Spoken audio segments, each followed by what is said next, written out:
Nampak Master Ma Dongkwang pun mengorbankan satu lengannya untuk memberikan serangan fatal pada Sim Huai. Tentu karena Sim Huai adalah salah satu sembilan langit, membuatnya menjadi sombong dan akhirnya lengah. Master Ma Dongkwang sudah menunggu-nunggu momen ini. 10 tahun yang lalu, ketua sekte sebelumnya mengorbankan diri membunuh dirinya sendiri karena rencana licik dari aliansi pusat. Dan jika saja bukan karena perintah larangan sang ketua, Master Ma Dongkwang sudah pasti maju untuk melawan para sembilan langit waktu itu. Namun akhirnya saat ini telah tiba. Dan satu hal yang perlu Sim Huai ingat, jika Ma Dongkwang sang harimau bermata darah dari sekte surga utara akan mencabut nyawanya sekarang juga. Sim Huai tentu tak hanya berdiam diri saja setelah mendengar ocehan dari Master Ma Dongkwang. Karena tak akan mungkin bagi rakyat jelata seperti mereka bisa menjatuhkan seorang langit seperti dirinya. Namun tanpa menunggu waktu yang lama, pedang dari Master Huang dan Xiao Musang sudah menancap sangat dalam di tubuh Sim Huai. Nampaklah tiga tetua sekte surga utara ini telah bekerja sama untuk segera mengakhiri kejayaan dari para sembilan langit. Dengan sekuat tenaga, mereka bersama-sama mengkoyakkan pedang mereka masing-masing. Dan pada akhirnya terbelahlah tubuh sang sembilan langit iblis darah Sim Huai. Di tempat lain masih terlihat si Menhua yang sedang bermain-main dengan formasi ilusi Hanjin di sana. Dengan pengalaman dan juga kemampuan yang berbeda, membuat Hanjin menjadi sangat kesulitan saat meladeni si Menhua. Dan formasi ilusi berlapis yang Hanjin ciptakan sebelumnya, saat ini hanya tersisa satu lapis saja setelah dibongkar terus-menerus oleh si Menhua. Dan tak butuh waktu yang lama, si Menhua akhirnya membebaskan semua pasukannya dari jeratan formasi ilusi buatan Hanjin Wall. Menurut Hanjin memang sangat mustahil mengalahkan si Menhua 1 lawan 1. Secara dia adalah salah satu anggota sembilan langit di sana. Si Menhua yang merasa sudah di atas angin menjadi sangat kecewa dengan kemampuan Hanjin yang ternyata tak sehebat yang dia pikirkan. Baginya Hanjin terlalu bodoh karena terlalu percaya diri dengan formasi ilusi berlapis yang diciptakannya. Tiba-tiba pilar cahaya pun menjulang tinggi ke atas langit. Hanjin pun mulai menertawakan rubah tua sialan yang ada di hadapannya saat itu. Dia sangat kesulitan sedari tadi karena dia diharuskan breaking seperti layaknya seseorang yang memang sudah terpojok. Hanjin sangat ketakutan jika aktingnya akan ketahuan oleh rubah sialan seperti si Menhua. Sampai-sampai saat itu jantungnya berdetak sangat cepat disertai keringat dingin karena gugup. Hanjin pun berkata, jika apakah si Menhua pikir dia berlatih sampai seperti orang gila selama ini hanya untuk diejek dan diolok-olok karena pasti akan kalah. Jangan pernah bercanda. Bagi Hanjin, aktingnya sudah cukup bagus untuk mengkelabui si Menhua yang sangat terkenal kepintarannya itu. Dalam hati si Menhua dia sangat terkejut karena seluruh tubuhnya tak dapat digerakkan saat ini. Dan ternyata dengan sangat cerdiknya, Hanjin sudah merancang formasi ilusinya ini hanya akan aktif setelah semua lapisan formasi lainnya hancur oleh musuh. Maka sedari tadi, si Menhua sendirilah yang membuat dirinya terjebak sendiri. Dan siapa sangka, sosok yang begitu hebat dan sangat pintar sepertinya akan terjebak oleh trik sederhana seperti ini. Maka dari itu, sepertinya kaulah si Menhua sang sembilan langit maha tahu yang terlalu percaya diri di sini, ungkap Hanjin pada si Menhua di sana. Dengan teriakan penuh kekesalan, si Menhua ingin mengutuk Hanjin saat itu juga. Namun dengan cepat, Master Qiu Musang bergerak ke arah si Menhua dan memenggal kepala rubah tua tersebut dengan tombak tajamnya. Bagi Elder Qiu Musang, lidah si Menhua sudah terlalu kotor saat ini. Karena dirinya lah, daratan Jianghu ini menjadi sangat kacau. Dia membuat seolah-olah sekte surga utara lah yang menjadi penjahat dan aliansi pusat surgawi lah yang menjadi pahlawannya. Dengan mulut kotornya jugalah yang membuat ketua sekte sebelumnya Jin Kuan-Hu harus mengorbankan dirinya untuk melindungi semua anggota sekte. Pada hari itu, tak ada keinginan yang lain selain memenggal kepala rubah sialan ini, ungkap Elder Qiu Musang di sana. Akhirnya setelah bertahun-tahun, dendam dari sekte surga utara terbalaskan, dan impian dari Elder Qiu Musang untuk menebas kepala bajingan ini pun terwujud. Dengan begitu tumbanglah dua pendekar hebat dari aliansi pusat, yaitu Sim Huai sang iblis darah dan juga si Menhua sang maha tahu. Dari arah lain nampaklah sang ketua sekte surga utara berlari melewati semua anggota yang sibuk dengan tugasnya masing-masing. Sempat dihadang oleh beberapa prajurit musuh, namun di sini Xiao Musang dengan cepat membukakan jalan untuk pemimpinnya itu. Jin Muon terus berlari sambil sesekali melihat ke arah bawahannya yang sudah berjuang dengan sekuat tenaga demi kemenangan seluruh sekte. Dia terus berlari dengan jalan yang sudah dibersihkan dari gangguan-gangguan yang ada. Setelah hampir tiba di hadapan sang raja terakhir yaitu Moyong Yulseon, tiba-tiba dari langit nampaklah sosok yang sudah tak asing lagi mencoba menghentikan Jin Muon. Ledakan pun terjadi karena hentakan kaki yang begitu dahsyat mengguncang tanah di sana. Sosok itu adalah Ketua Yong, yang ternyata dia adalah anak pertama dari Moyong Yulseon dengan nama asli Moyong Yumusung. Kembali di momen saat Ketua Yong menghampiri ayahnya yaitu Moyong Yulseon di singgah sananya. Nampaklah sang wakil sudah terkapar penuh luka tak berdaya di sana. Ketua yang sudah berjanji untuk hidup dengan tenang dan berusaha menjauh dari semua masalah seperti ini.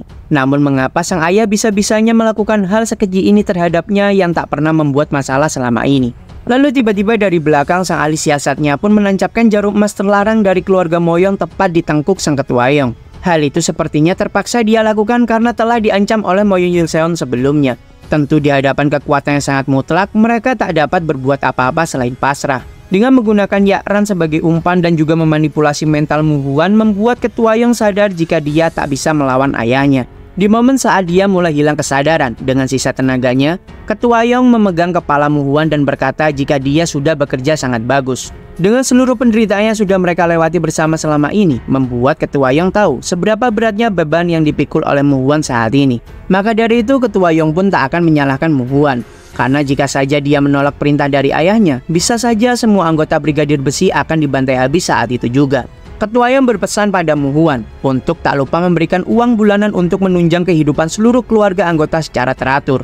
Dengan tangis yang keluar dari matanya, Muhuan pun mengantarkan ketuanya pada ketidaksadaran yang abadi. Di klan Moyong diketahui sangat sulit untuk menghasilkan keturunan yang mampu menahan kekuatan turunan dari Moyong Yulseon. Mereka biasanya akan mati saat dilahirkan, bahkan tak sedikit yang mati di saat mereka masih dalam kandungan. Lalu akhirnya terlahirlah putra sulung dari Moyong Yulseon yang diberi nama Moyong Musung.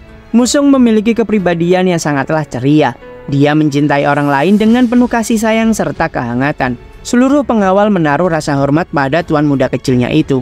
Sampai pada akhirnya, Musung pun bertemu dengan beberapa anggota kepercayaannya, seperti contohnya Yakran yang ternyata adalah seorang pelayan di kediamannya. Dia berterima kasih pada Yakran karena berkat dirinya juga Musung akhirnya bisa hidup penuh kemewahan seperti ini. Maka dari itu, Musung meminta Cai Yakran untuk segera memakan permen yang sudah dia berikan. Dalam hati Yakran tentu dia sangat senang karena tuan muda seperti Musung bahkan bisa mengingat nama orang rendahan seperti dirinya. Namun sayangnya keramahan Musung sudah mulai diperhatikan oleh Menteri Guan Daisung kala itu. Dia mengingat perkataan tuannya yaitu Moyong Yulseon yang mulai mengkhawatirkan sikap dari Musung. Karena meski Musung memiliki kecerdasan dan juga kekuatan fisik yang sangat luar biasa sebagai anak terbaik Moyong Yulseon, namun jika dia memiliki hati yang rapuh, hal itu akan menghalangi perkembangan Musung suatu hari nanti. Saat sudah beranjak remaja, kenakalan Musung semakin bertambah. Di malam hari dia ingin menghirup udara yang lebih segar di luar istana. Tentu hal itu sebenarnya sudah dilarang oleh para penjaga yang bertugas mengawal tuan mudanya tersebut. Namun karena Musung memang anak keras kepala, maka semua peringatan tersebut diabaikan olehnya. Tanpa pikir panjang lagi, Musung pun keluar dan ingin menikmati keindahan dunia di luar istananya. Musung menikmati keindahan dunia malam saat berada di kota saat itu. Bahkan dia juga bertemu Muhuan yang awalnya hanyalah seorang pengemis namun dia memiliki kecerdasan di atas rata-rata. Malam itu dia habiskan dengan penuh suka, tawa, dan juga keriangan. Namun setelah dia pulang ke istananya, semua senyumannya pun hilang seketika setelah Musung melihat semua pengawalnya dieksekusi oleh Algojo di sana. Menurut Menteri Guan Daisung, hal ini diperlukan karena tuan mudanya tersebut ditakdirkan untuk menguasai dunia nanti. Dan tak mungkin bagi seorang penguasa bertindak lembek seperti Musung saat ini. Melanggar aturan adalah sesuatu yang diharamkan di klan Moyong oleh ketua klan. Belum selesai Menteri Guan Daisung berbicara di sana, tiba-tiba Musung pun melompat ke arah sang menteri dan sudah bersiap menebas kepalanya saat itu juga. Ledakan yang begitu dahsyat pun terjadi. Guan Daisung hanya bisa tersungkur ketakutan setelah melihat kemarahan Musung saat itu. Beruntungnya dia telah diselamatkan oleh Moyong Yulseon yang turun tangan langsung untuk menghentikan Musung di sana. Musung pun terlihat sangat kecewa dengan keputusan sang ayah terhadap tindakannya. Mengapa sang ayah harus melakukan hal sejauh ini hanya untuk menghukumnya? Mengapa sang ayah selalu menganggap kehidupan manusia dengan begitu ringan? Musung tak bisa terus-terusan menyaksikan kekejaman ini terus-menerus. Kejahatan apa yang sudah pengawal Musung lakukan hingga mereka pantas mendapatkan hukuman mati seperti itu? Musung merasa jika istana ini sangatlah menyesakkan. Dalam aturan yang sangat ketat ini tak ada tawa sedikit pun dan juga tak ada kebebasan. Hidup di dalam istana ini terasa seperti tak hidup sama sekali. Dirinya hanya seperti terkurung di tengah tanah yang sangat tandus dan juga tercekik. Selama ini Musung selalu mematuhi aturan yang diberikan oleh sang ayah. Tak pernah sekalipun dirinya menolak ataupun membantah perintah dari sang ayah selama ini. Dan sebagai putra sulung dari Moyong Yulseon sang penguasa mutlak, Musung sudah berusaha melakukan yang terbaik selama ini. Namun hanya karena satu kesalahan saja, apakah kau tak bisa mentolerir sama sekali ayah? Musung pun menanyakan hal itu pada Moyong Yulseon. Sebenarnya, Musung sangat merindukan dunia yang sangat luas di luaran sana, bisa hidup dengan bebas gembira bersama semua orang. Tapi dirinya selalu menekan keinginan tersebut hanya demi harapan sang ayah hingga memaksanya harus hidup seperti ini. Bagi Moyong Yulseon, tanpa hukum dan disiplin yang sangat ketat, tak akan ada yang namanya kedamaian ataupun kebebasan. Itulah kekuatan yang membuat klan Moyong menguasai dunia ini. Dan itulah jalan langit dari Moyong Yulseon. Seorang penguasa haruslah kejam tanpa emosi, karena emosi manusia tak diperlukan bagi seorang penguasa. Hal itulah yang menjadi takdir bagimu, Moyong Musung. Kau masihlah muda, maka dari itu kau belum bisa merasakan perasaan ini. Dengan sangat lantang, Musung pun melukai mukanya dan berteriak pada sang ayah. Jika siapa juga yang menginginkan kekuatan dan takdir kekuasaan seperti itu, baginya dia benar-benar tak membutuhkan hal seperti itu. Musung benar-benar sudah tak tahan lagi sekarang. Sang ayah selalu menggunakan segala hal untuk memenuhi segala keinginannya sendiri. Dalam momen tersebut, Moyong Yulseon pun sempat terdorong sedikit setelah menahan aura dahsyat yang keluar dari dalam tubuh Musung di sana. Moyong Yulseon menyadari memang tak ada satupun anaknya yang memiliki potensi seperti putra sulungnya ini. Maka dari itu, Moyong Yulseon pun berniat untuk menekan kekuatan Musung sekarang juga sebelum terlambat. Tebasan yang begitu dalam diterima oleh Moyong Musung tepat di dadanya. Namun pada akhirnya, Moyong Musung memiliki cara pandang yang berbeda dengan keinginan Moyong Yulseon. Dan akhirnya Moyong Musung pun memutuskan untuk melarikan diri dari klan Moyong dengan luka yang sangat dalam. Di masa kini terlihatlah Ketua Yong yang berada dalam fase buasnya dan siap bertarung menghentikan sang Ketua Sekti Surgawi Utara. Jin Muon sudah menduga jika Ketua Yong sedang dikendalikan oleh si bajingan Moyong Yulseon. Tapi yang membuat Jin Muon merasa sangat heran adalah bagaimana mungkin Moyong Yulseon bisa tega melakukan hal ini pada darah dagingnya sendiri. Bajingan itu benar-benar memperlakukan segala hal seperti alat. Bahkan tak pantas lagi jika bajingan ini disebut sebagai manusia. Dengan satu kata panggilan dari ayahnya, membuat Ketua Yong pun bergerak maju menyerang Jin Muon dengan membabi buta. Ledakan yang begitu dahsyat pun tak terhindarkan lagi. Area sekitar seketika menjadi porak-poranda dengan pertarungan dua master seni bela diri tersebut. Ledakan yang begitu dahsyat pun terjadi. Hal ini membuat area sekitar pun hancur lebur karena tak dapat menahan dua benturan kekuatan yang saling bertemu. Jin Muon pun nampak sedikit terhempas ke belakang setelah menahan serangan dari Ketua Yong. Karena di sini tak ingin memberikan kesempatan pada Jin Muon, Ketua Yong pun melesat maju tanpa pikir panjang lagi. Lalu dia pun menyerang Jin Muon dengan membabi buta. Dalam waktu yang sangat singkat, Jin Muon pun menyadari jika ini pasti adalah sebuah teknik Bloodheart Demonic Reversal Ki. Dan ada dua cara untuk menekan kesadaran seseorang. Yang pertama adalah dengan obat. Dan yang kedua dengan menggunakan sihir atau teknik seperti penangkap jiwa. Namun untuk seorang master bela diri seperti Ketua Yong, hampir mustahil untuk sepenuhnya mengendalikan kondisi mentalnya. Memang saat ini pikirannya sedang kabur dan dipengaruhi oleh kehendak Moyong Yulseon. Tapi di suatu tempat dalam dirinya, pasti kesadaran aslinya masih ada. Jin Muon berniat mencari titik meridian Ki yang tepat itu untuk membebaskan kesadaran Ketua Yong. Sambil menghindari serangan Ketua Yong, Jin Muon harus mencari titik poin yang sangat tepat. Karena jika dia sampai salah menekan titik tersebut, bukan hanya hidup Ketua Yong saja yang akan dalam bahaya, melainkan kehidupannya juga akan sangat terancam. Bisa jadi hal itu akan merusak otak dan membuat kesadaran Ketua Yong hilang selamanya. Jin Muon benar-benar tak menyangka jika Blood Art yang dipelajarinya dari Lord 10.000 Racun sangat berguna dalam situasi seperti ini. Dengan energi yang dipusatkan pada kedua jarinya, Jin Muon pun bergerak cepat menekan seluruh titik yang dimana hal itu akan membuat Ketua Yong bisa mendapatkan kesadarannya kembali. Tentu hal itu tak akan mudah dilakukan, karena dengan kekuatan penghancur yang Ketua Yong miliki, Jin Muon juga harus terus menghindari serangan-serangan fatal di sana. Jika saja sampai terkena serangan itu, maka Jin Muon akan mendapatkan luka yang sangat dalam tentunya. Setelah menekan titik penting terakhir, Ketua Yong pun nampak mengeluarkan teknik penghancur yang begitu dahsyat. Namun serangan itu dapat dihindari oleh Jin Muon dengan cara melompat ke atas dan hinggap tepat di leher bidang Ketua Yong di sana.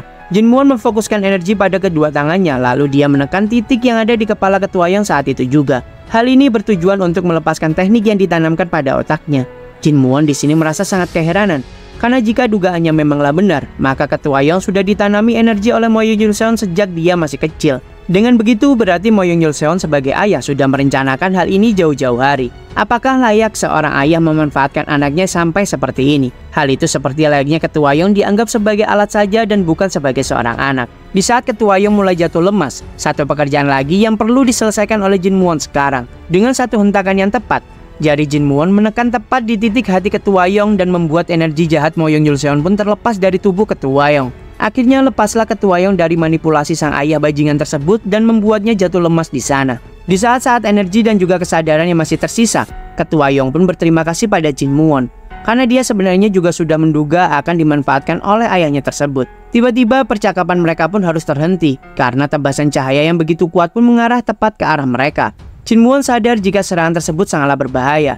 Dia mendorong Ketua Yong supaya dia terlempar dan aman dari serangan fatal tersebut. Terlihat jika tebasan dari tangan Mo Yun-Yul-seon saja dapat membelah gunung dengan sangat mudahnya. Dengan sangat dingin, Mo Yun-Yul-seon pun berkata, jika dia baru saja merasakan sedikit kehadiran demonic energy dari dalam diri Jin Muon.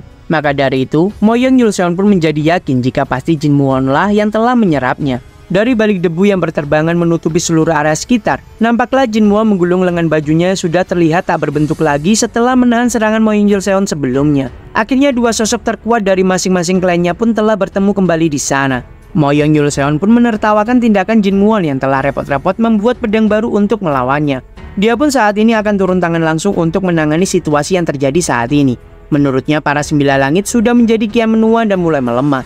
Ditambah anak kecil seperti Jin Muon sudah mulai bertindak liar seperti ini. Hal itu sudah mulai melewati batas menurutnya. Jin Muon di sini merasa cukup heran dengan pemikiran Mo Yun-Yul-seon yang selalu membagi segala hal menjadi berguna dan tak berguna. Namun jawaban Mo Yun-Yul-seon pun sangat enteng, karena menurutnya itu wajar. Dunia ini terbagi menjadi dua jenis saja, yaitu penguasa dan yang dikuasai. Jadi bagaimana cara penguasa menguasai dengan sangat efisien?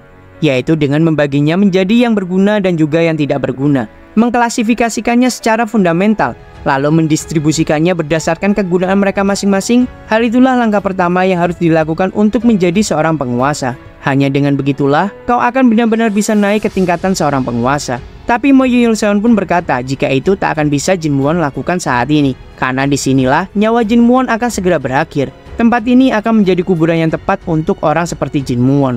Energi yang begitu kuat pun dilepaskan oleh Mo Yun-Yul-seon di sana. Situasi ini sangat merugikan Jin Muon, karena setelah dirinya melakukan pertarungan dengan Ketua Yong dan juga Dam So-seon, kondisi staminanya saat ini tidaklah prima dan sudah berkurang. Jika pertarungan ini berlangsung dengan durasi yang lama, hal itu akan sangat merugikan untuk Jin Muon sendiri. Mau tak mau, dia harus segera menyerang Mo Yun-Yul-seon saat itu juga.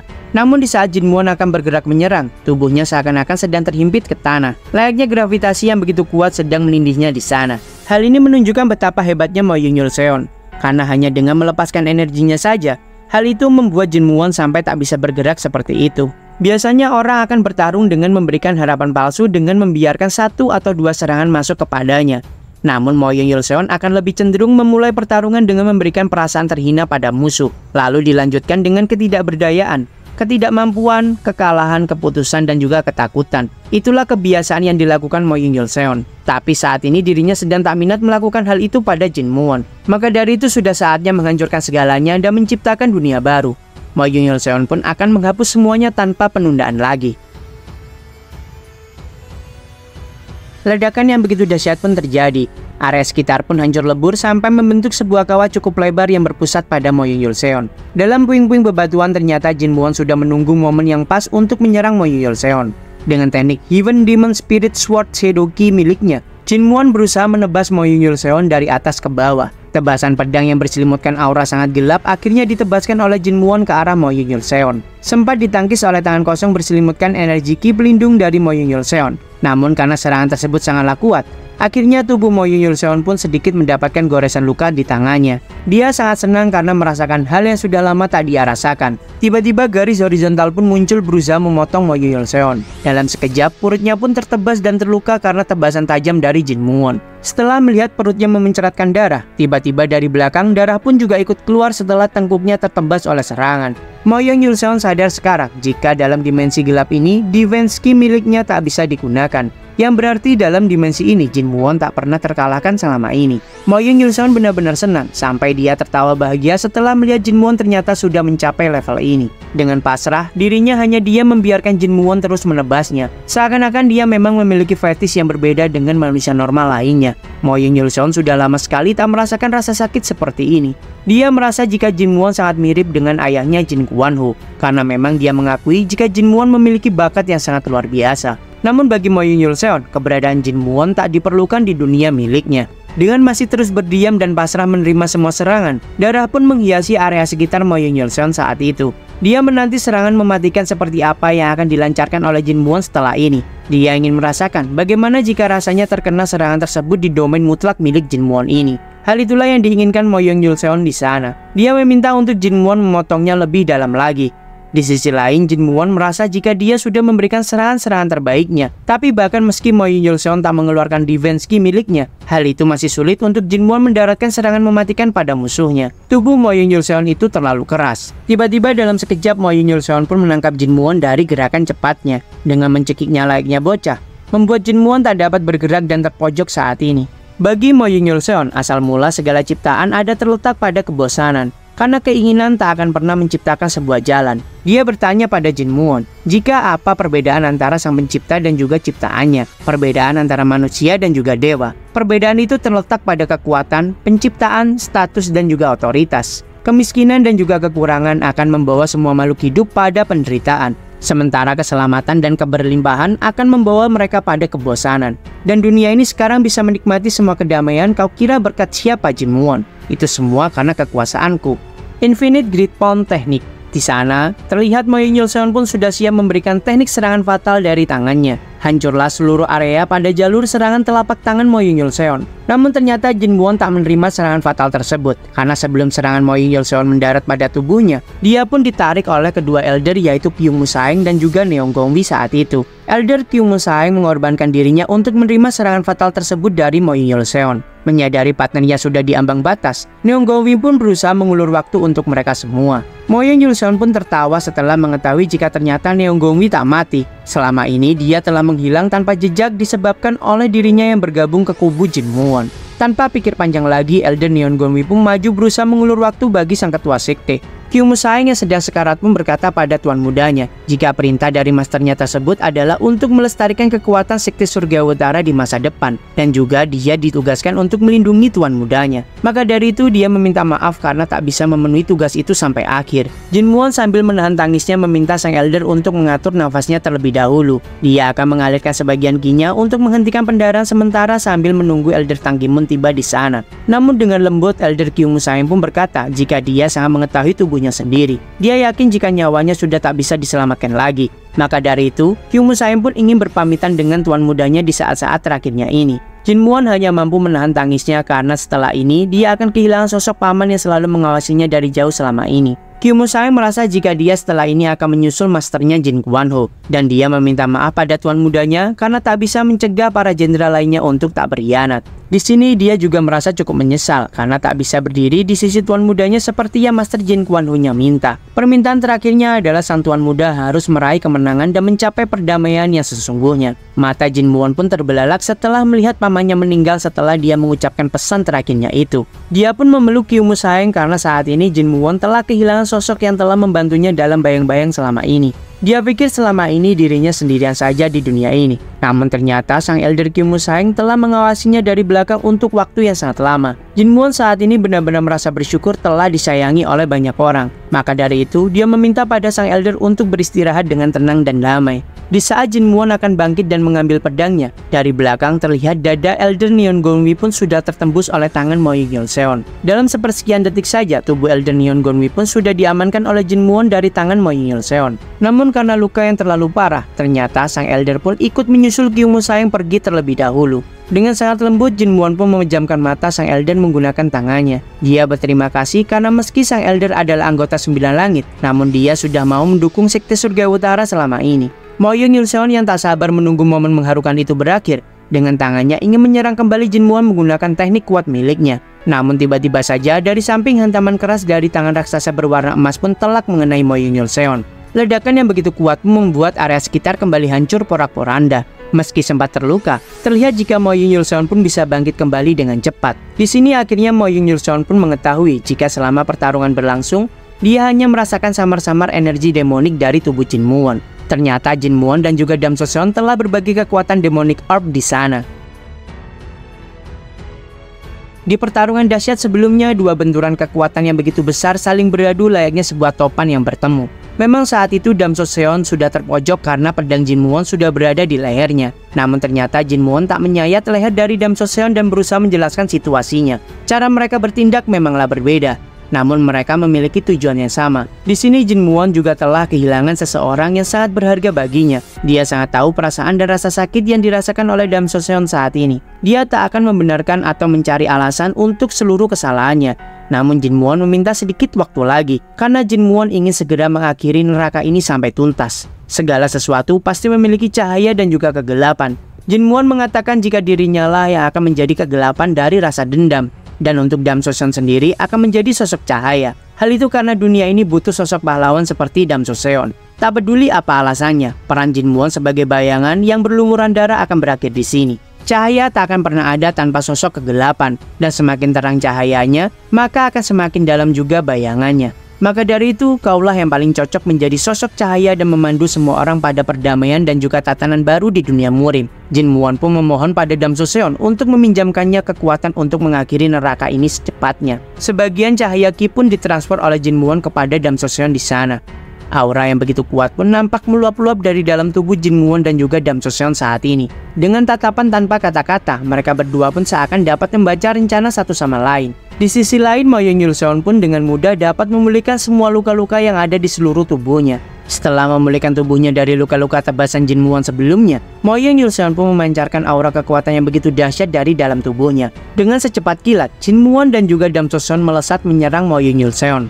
Tebasan dan juga pukulan mereka berdua dapat ditahan oleh defense ki milik Mo Yeon-seon. Meski serangan mereka sangatlah kuat, namun hal itu masih belum bisa untuk menembus pertahanan Mo Yeon-seon. Dan penasaran mengapa sosok kuat seperti Mo Yeon-seon dengan kekuatan yang begitu besar, mengapa dia menciptakan dunia yang sangat kejam seperti sekarang. Namun pertanyaan serius dari Dam So-seon pun hanya direspon dengan sangat santai oleh Mo Yeon-seon. Hal itu hanya karena memang dia bisa dan mampu menciptakan dunia yang seperti itu. Dia sangat senang melihat para makhluk-makhluk rendahan saling berjuang dalam dunia ini. Dengan menyaksikan tindakan mereka, hal itu bisa mengobati kebosanan Mo Yeon-seon. Kembali lagi dia mengeluarkan teknik Infinite Grid Palm, teknik miliknya yang begitu kuat. Kembali lagi Mo Yeon-seon pun mengoceh akan landasan ideologi miliknya.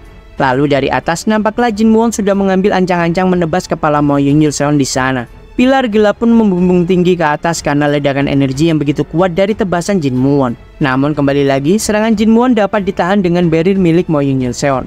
Menurut Jin Muon, semakin seseorang merasakan ketakutan dan juga kecemasan, semakin mereka ingin mengendalikan dan mendominasi seluruh hal yang ada.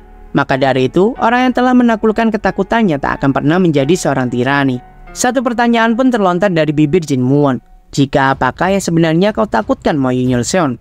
Dalam pikiran Mo Yeon-seon pun mengingat momen di mana saat Jin Kwon-ho menemui dirinya dan berkata hal yang sama dengan Jin Muon. Jin Kwon-ho saat itu bertanya jika apa yang sebenarnya ditakutkan oleh Mo Yeon-seon. Sosok yang mengeklaim dirinya sebagai seorang dewa, apakah masih takut dengan yang namanya kematian? Karena bagi Jin Kwon-ho, sosok yang ada di hadapannya hanyalah seseorang yang belum mampu mengatasi kematian. Kau hanyalah makhluk biasa yang selalu terobsesi dengan keabadian dan mengeklaim dirinya sebagai seorang dewa. Malam sunyi, aliansi pusat surgawi, dan semua hal yang ada di seluruh dunia murim ini. Semua hal itu adalah pekerjaan dari tangan tak terlihat sang pejuang tak terkalahkan Mo Yeon-seon. Semua sudah diketahui oleh Jin Kwon-ho, meski dirinya terlambat untuk mengetahuinya saat ini. Namun atas nama manusia-manusia yang remeh dan juga tak berarti di mata Mo Yeon-seon, dia sebagai Jin Kwon-ho memberikan pengampunan pada Mo Yeon-seon. Dia hanya meminta pada Mo Yeon-seon untuk memperbaiki dunia yang telah dijerumuskan pada kekacauan ini. Tentu seluruh perkataan Jin Kwon-ho membuat Mo Yeon-seon pun menjadi sangat kesal,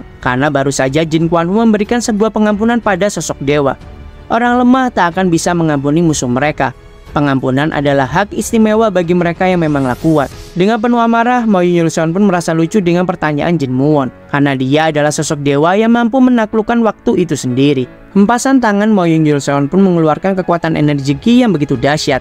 Kembali lagi, teknik serangan dikeluarkan untuk membunuh Jin Muon di sana. Teknik itu bernama Infinite Sky Shattering Strike. Hempasan cahaya emas tersebut membuat tubuh Jin Muon terombang-ambing di udara. Sampai pada akhirnya tubuh Jin Muon pun dapat ditangkap oleh Dam So-seon dan melontarkannya kembali ke arah Mo Yeon-seon.